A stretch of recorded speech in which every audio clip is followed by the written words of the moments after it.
जय हिंद साथियों, स्वागत है आप सभी का एग्जामपुर परिवार में। हम एग्जामपुर कलम से क्रांति। मैं संजीव राठौर एक बार फिर से आप सबका स्वागत करता हूं आप सभी के अपनी सपनों की क्लास में। जैसा कि आप सब लोग जानते हो, इस टाइम मैं कोशिश कर रहा हूं आपको ग्रामर का निचोड़ देने का। ग्रामर में जिन लोगों ने पिछले 6-7 महीने से पढ़ाई नहीं कर पाई या 2-3 महीने से पढ़ाई नहीं कर पाई, उनको चाहिए कुछ ऐसे रूल्स जिनके क्वेश्चन बार बार पूछे जाते हो।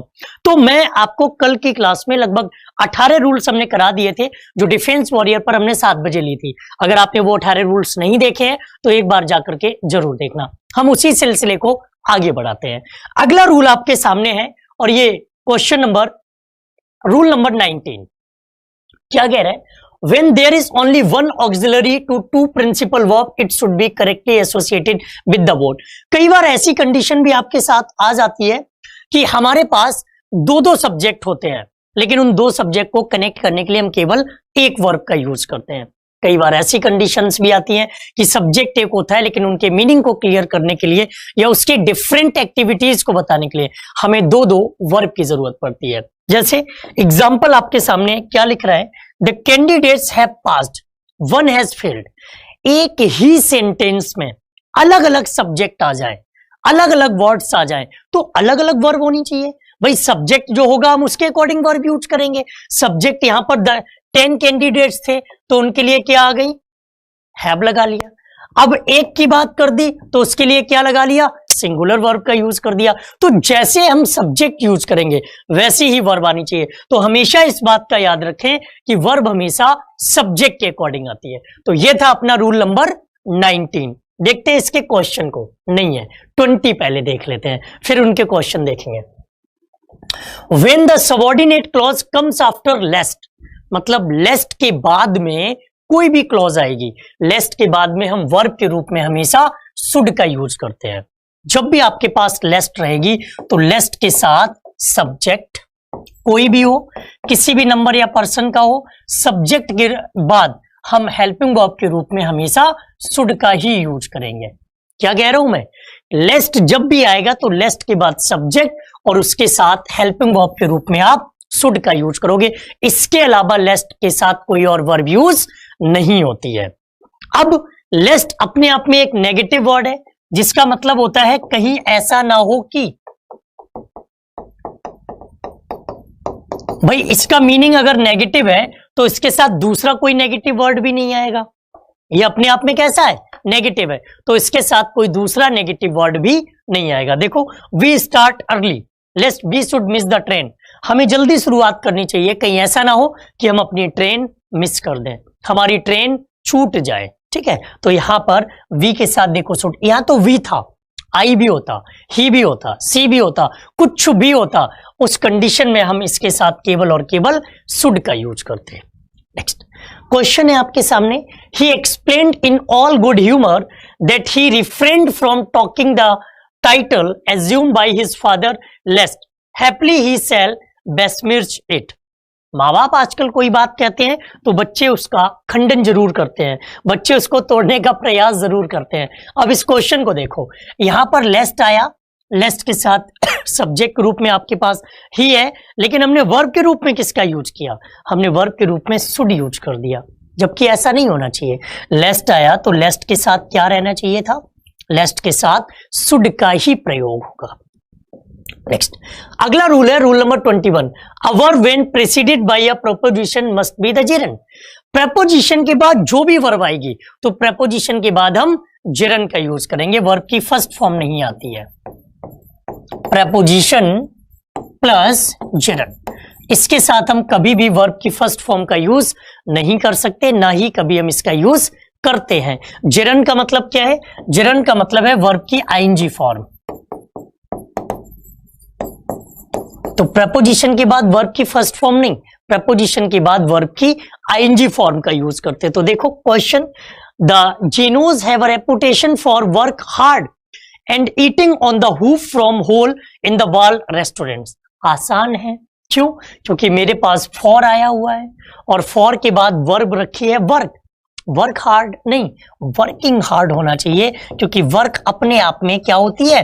वर्ब होती है, और प्रपोजिशन के बाद हम वर्ब की फर्स्ट फॉर्म नहीं, प्रपोजिशन के बाद हम वर्ब की आईएनजी फॉर्म का यूज करते हैं। ठीक है, नेक्स्ट अगले क्वेश्चन की बात करें। अगला रूल है adjectives of quantity. So how much of a things is meant.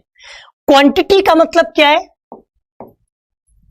Quantity का मतलब है मात्रा, और मात्रा हम किसकी बताते हैं? जो नाउन हमारे लिए अनकाउंटेबल होता है, जिसे हम काउंट ना कर सकें, जिसे हम ना गिन सकें, उसके लिए हम किसका यूज करते हैं? Adjective of quantity.